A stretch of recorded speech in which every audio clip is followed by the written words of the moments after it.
Hi there. Good morning. I am in the backyard garden. I'm reading from the Bible.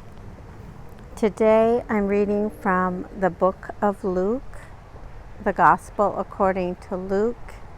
I will read chapter 21. In chapter 21, it talks about the widow's offering and then goes on to talk about the destruction of the temple foretold, signs of persecutions, the destruction of Jerusalem foretold, the coming of the Son of Man, the lesson of the fig tree, and chapter 21 finishes up by talking about exhortation to watch. But before I get started, I want to talk a little bit about what you see in the video today.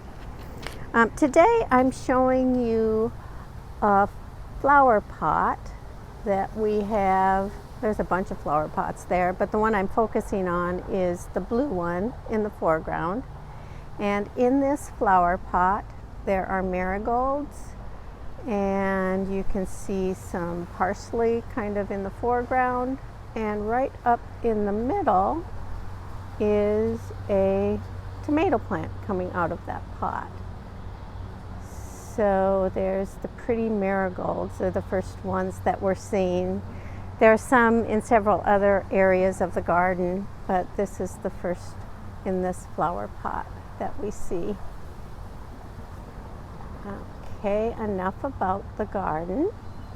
Back to Bible reading. Today I'm reading from the book of Luke, the Gospel according to Luke, chapter 21. In the distance I hear one of my neighbors mowing their yard, and so I'm just going to keep reading. Maybe it won't overpower the reading. It's a summer sound, so it's kind of nice. Okay, today I'm reading from the book of Luke, the Gospel according to Luke, chapter 21. The reading begins. He looked up and saw rich people putting their gifts into the treasury. He also saw a poor widow put in 2 small copper coins. He said, "Truly I tell you, this poor widow has put in more than all of them, for all of them have contributed out of their abundance, but she, out of her poverty, has put in all she had to live on." When some were speaking about the temple, how it was adorned with beautiful stones and gifts dedicated to God, he said, "As for these things that you see, the days will come when not one stone will be left upon another. All will be thrown down." They asked him, "Teacher, when will this be, and what will be the sign that this is about to take place?"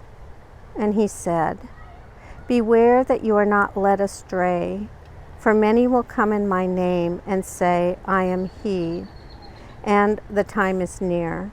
Do not go after them.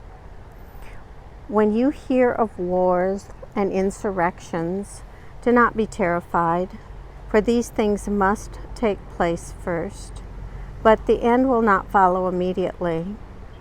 Then he said to them, "Nation will rise against nation, and kingdom against kingdom. There will be great earthquakes, and in various places famines and plagues, and there will be dreadful portents and great signs from heaven. But before all this occurs, they will arrest you and persecute you. They will hand you over to synagogues and prisons, and you will be brought before kings and governors because of my name. This will give you an opportunity to testify. So make up your minds not to prepare your defense in advance, For I will give you words and a wisdom that none of your opponents will be able to withstand or contradict. You will be betrayed even by parents and brothers, by relatives and friends, and they will put some of you to death. You will be hated by all because of my name, but not a hair of your head will perish. By your endurance, you will gain your souls. When you see Jerusalem surrounded by armies, then know that its desolation has come near.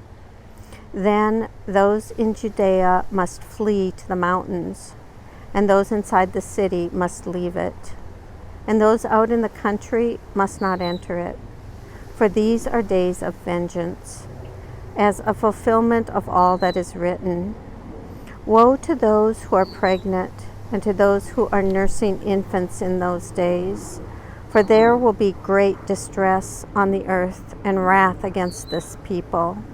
They will fall by the edge of the sword and be taken away as captives among all nations, and Jerusalem will be trampled on by the Gentiles until the time of the Gentiles are fulfilled. There will be signs in the sun and moon and the stars, and on the earth, distress among nations confused by the roaring of the sea and the waves. People will faint from fear and foreboding of what is coming upon the world, for the powers of the heavens will be shaken. Then they will see the Son of Man coming in a cloud with power and great glory.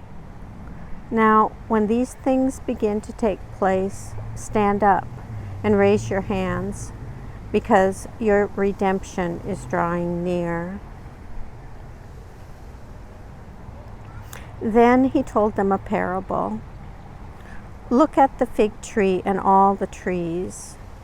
As soon as they sprout leaves, you can see for yourselves and know that summer is already near. So also, when you see these things taking place, you know that the kingdom of God is near. Truly, I tell you, this generation will not pass away until all things have taken place. Heaven and earth will pass away, but my words will not pass away. Be on guard so that your hearts are not weighed down with dissipation and drunkenness and the worries of this life, and that day catch you unexpectedly like a trap. For it will come upon all who live on the face of the whole earth.